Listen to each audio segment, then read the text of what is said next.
نزول اللہ کے نیک بندوں کی مجلس جو ہے اس پر ہوتا ہے. جیسے کہ میں نے عرض کی اللہ کے نیک بندے کون ہوتے ہیں. اللہ کے نیک بندوں کے لیے اب تعریف یہ ہو گئی ہے کہ ہر آدمی کہنے لگتا ہے کہ میں اللہ کا نیک بندہ ہوں, میں بزرگ ہوں اور میں ولی ہوں. بھائی آپ یہ بتائیے کہ اچھا آپ اللہ کے نیک بندے ہیں, بزرگ ہیں, ولی ہیں, تو کیسے معلوم ہو کہ اللہ کے ولی ہیں آپ, تاکہ ہم بھی پیچھے چل سکیں. کیوں کہا میرا قلب جاری ہے, میں ذکر کرتا ہوں. اچھا بھی ٹھیک, خوشی کی بات ہے. بھئی نماز کا کیا ہوتا ہے؟ کہ نماز تو بس یہی ہے, اصل تو ذکر ہے قلب کا. دل سے اللہ کو ذکر کر لو, اللہ کو یاد کر لو, بس سارا ہی کام پورا ہو گیا. دل اگر اللہ کے لیے ذاکر ہو گیا تو سب کچھ ہو گیا, اور دل اگر ذاکر نہیں ہے تو مردہ ہو. اچھا تو بھئی بات اصل میں یہ ہے کہ قرآن مجید و فرقان حمید سے پوچھنا پڑے گا کہ قلب کا ذکر کافی ہے یا سارے جسم کا ذکر ہونا چاہیے. یہ پوچھنا چاہیے. تو سبحان اللہ, قرآن فیصلہ کن کتاب ہے. حق اور باطل کے درمیان میں امتیاز کرنے والی کتاب ہے. قیامت تک کے لیے کتاب ہدایت ہے. اللہ کے ولی کی پہچان کیا ہے؟ اللہ کے ولی کے طور طریقے کیا ہوتے ہیں؟ بس وہ حق ہی کرتا رہے. میں تو آپ جانتے ہیں کہ میں تو سال بھر مختلف جگہوں پر آوارہ گردی کرتا رہتا ہوں, پھرتا رہتا ہوں. تو کبھی پاکستان میں, تو کبھی یورپ میں, کبھی افریقہ میں, کبھی امریکہ میں, کبھی جاپان میں, کبھی چین میں. تو ہر قسم کے آدمیوں سے ملتا ہوں. ایک جگہ جا رہا تھا صوبہ سرحد میں, تو پہاڑی علاقے سے گزرتے ہوئے جا رہے تھے. وقت ہونے لگا تو میں نے کہا بھائی اب وقت ہو گیا نماز کا, نماز کی تیاری کرو, ٹھہراؤ گاڑی تو نماز پڑھ لیں.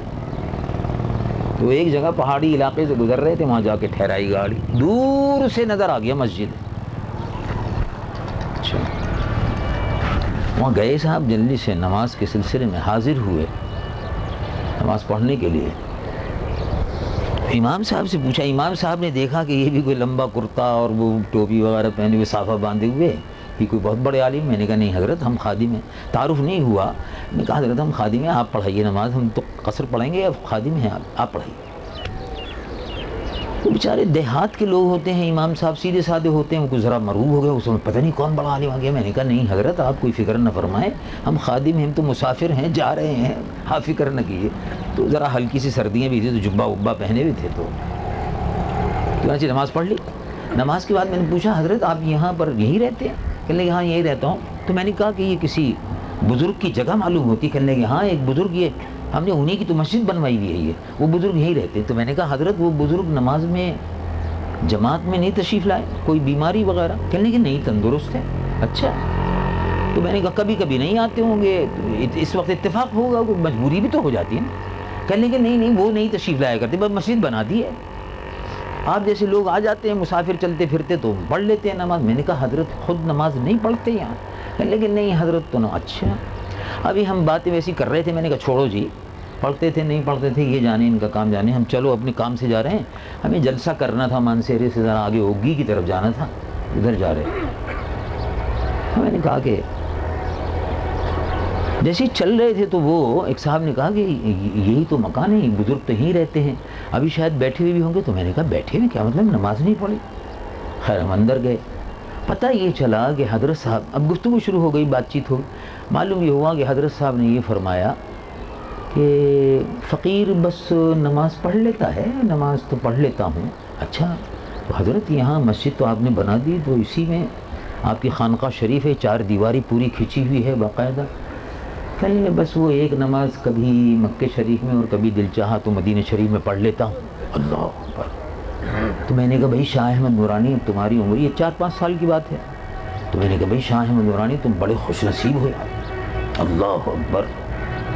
ایسے ایسے اللہ کے نیک ولیوں کو, بندوں کو دیکھا, اور کہیں ایسی شخصیت نظر نہیں آئی کہ کہ جو سبحان اللہ ایک نماز مکے میں پڑھتی ہے اور ایک نماز مدینے میں، اللہ اکبر، قربان جائیے۔ میں نے کہا بھائی کیسے خوش نصیب ہو۔ اب میں اپنے آپ سے مخاطب ہو رہا تھا، میں نے کہا سبحان اللہ شاہ احمد درانی تم تو بڑے خوش نصیب ہو بھائی، اس سے بڑی خوش قسمتی کی کیا بات ہوگی زندگی بھر۔ ارے دنیا میں پھرتے رہے، کیسی بد نصیبی کہ آج تک ایسے شخص سے ملاقات نہیں، اور ملاقات ہوئی نہ چین میں، نہ جاپان میں، نہ افریقہ میں، افریقہ کے صحراؤں میں، نہ کہیں ادھر، نہ ملیشیا، نہ سنگاپور۔ اگر ہوئی تو اللہ کے نیک بندے سے یہاں دیکھو کہ ایسا شخص کہ یہاں مانسہرے کی پہاڑیوں میں بیٹھا ہوا ہے اور ماشاءاللہ کبھی نماز ظہر کی مدینے میں ہو رہی ہے اور کبھی عشاء مکے میں ہو رہی ہے۔ اللہ اکبر، کیسے خوش نصیب لوگ ہیں۔ تو میں نے کہا بھائی تم بڑے خوش نصیب ہو، اپنے آپ سے میں مخاطب تھا۔ بعد میں نے پھر خیال کیا اپنے دل میں کہ بھئی حضرت صاحب سے پوچھو تو صحیح، اور حضرت کھانا کہاں کھاتے ہیں آپ؟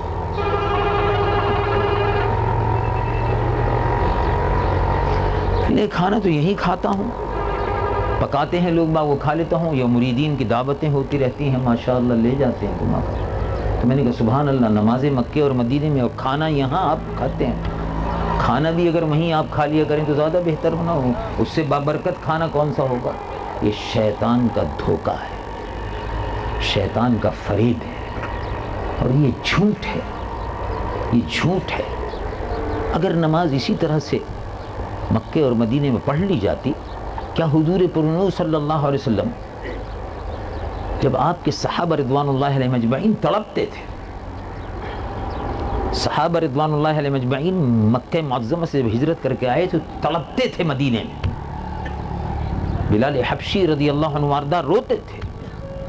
یہ تمام سیر کی کتابوں موجود ہے، وفاء الوفا فی اخبار الدیار المصطفیٰ میں آپ یہ سب دیکھ لیجیے۔ شیخ محقق شاہ عبدالحق محدث دہلوی نے مدارج النبوۃ شریف میں اور جذب القلوب میں سارے واقعات لکھے ہیں۔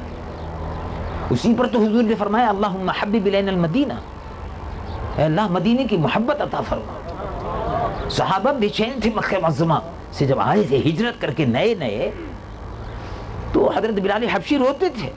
کیوں رو رہے ہو بلال؟ کہا حضور مکہ یاد آ رہا ہے۔ ابو بکر کیوں رو رہے ہو؟ کہا حضور مکہ یاد آ رہا ہے۔ ارشاد فرمایا اللہم حبب الینا المدینہ، اور پھر ارشاد فرمایا کہا حضور بخار نے تنگ کر دیا، اس لیے کہ مدینے کی زمین کو، مدینے کی زمین کا نام، مدینہ شریف کا نام ہی دوسرا تھا۔ یہ تو حضور کے تشریف لانے سے طیبہ ہوا، طابہ ہوا، مدینہ منورہ ہوا، حضور کے تشریف لانے سے ہوا، ورنہ یہ تو بیماری کی جگہ تھی اور بیمار ہو گئے تھے صحابہ۔ تو حضور نے ارشاد فرمایا کہ یہ جو تربت و ارض دینا، یہ جو ہماری زمین ہے نا، یہ مدینہ شریف سے ذرا سے باہر تھوڑی، کبھی اس جگہ میدان میں چلے جاؤ، اور ابو بکر تم بھی جا کے اس زمین کے اس مٹی سے لپٹو، اب بلال تم بھی جا کے لپٹو، مدینے کی مٹی میں شفا ہے۔ تب اس کے بعد مدینہ شریف میں برکتوں کا اور رحمتوں کا نزول ہوا۔ تو بات یہاں سے چلی تھی اور عرض کر رہا تھا کہ حضور پرنور سید العالمین محمد الرسول اللہ صلی اللہ تعالی علیہ وسلم خود بھی جب مکہ معظمہ سے ہجرت فرما کر تشریف لائے، اور صحابہ رضوان اللہ اجمعین ہر وقت شکایت کرتے تھے کہ یا رسول اللہ مکہ شریف بہت یاد آ رہا ہے، یہاں تو آتے ہی بیمار پڑ گئے، کسی کو 3 دن بخار، کسی کو 8 دن بخار، اور سردی میں بخار میں کانپتے تھے صحابہ، اچھل جاتے تھے۔ تو حضور بھی فرما رہے چلو بھائی مکے میں نماز پڑھ لیں۔ حضور سے کوئی بعید تھا؟ یہ حضور سے کوئی بعید تھا کہ مکے میں رہ کر فرماتے کہ چلو بھائی مدینے میں نماز پڑھ لیں؟ کوئی بعید تھا؟ نہیں، بعید نہیں تھا، لیکن اللہ کے محبوب نے نہیں فرمایا۔ تو ذکر اپنی جگہ پر ہے، نماز اپنی جگہ پر ہے، یہ بھی غلط ہے۔ نماز اور ذکر دونوں ساتھ ساتھ ہیں۔ رب العالمین جل جلالہ عما نوالہ، دیکھیے قرآن ارشاد فرماتا ہے فیصلہ ہو گیا، اور قرآن کے فیصلے کو بھی اگر کوئی مانے نہ مانے تو اس کا میرے اور آپ کے پاس تو کوئی علاج نہیں ہے۔ رب العالمین جل جلالہ عما نوالہ ارشاد فرماتا ہے واقم الصلاۃ، نماز کو قائم کیجیے، واقم الصلاۃ، اور نماز کو قائم کیجیے۔ کاہے کے لیے قائم کیجیے؟ رب العالمین جل جلالہ عما نوالہ ارشاد فرماتا ہے واقم الصلاۃ لذکری، میرے ذکر کے لیے نماز کو قائم کیجیے، میرے ذکر کے لیے۔ نماز میں ذکر ہے، ہاتھ کا بھی ذکر ہے، زبان کا بھی ذکر ہے، قلب میں صرف قلب کا ذکر ہے، نماز میں زبان کا بھی ذکر ہے، نماز میں ہاتھ کا بھی ذکر ہے، نماز میں انگلیوں کا بھی ذکر ہے، نماز میں گھٹنے کا اور پنجے کا بھی ذکر ہے، نماز میں یہ بھی ران بھی، پورا جسم اور پورا وجود اللہ رب العالمین کے ذکر میں مصروف ہوتا ہے۔ اللہ تبارک و تعالی جل جلالہ عما نوالہ سے ہم نے پوچھا کہ ولی، اللہ کا ولی کس کو کہتے ہیں؟ جاہل نے کہا کہ جس کا قلب جاری ہو، یہ جہالت ہے، اور اس جہالت کی تفصیل میں بہت کچھ بیان کرتا آپ سے، لیکن اس وقت وقت نہیں ہے، وقت بھی کم ہے اور میرا بھی وقت کم ہے، سب کا وقت کم رہ گیا ہے۔ بات اصل میں یہ ہے کہ اللہ تبارک و تعالیٰ سے ہم نے براہ راست قرآن سے پوچھا کہ بتائیے اللہ کے ولی کی پہچان کیا ہے، بس فیصلہ کن بات یہ ہوگی۔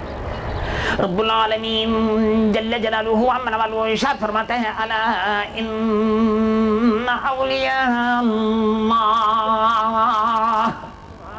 اللہ کے ولی، اللہ کے دوست،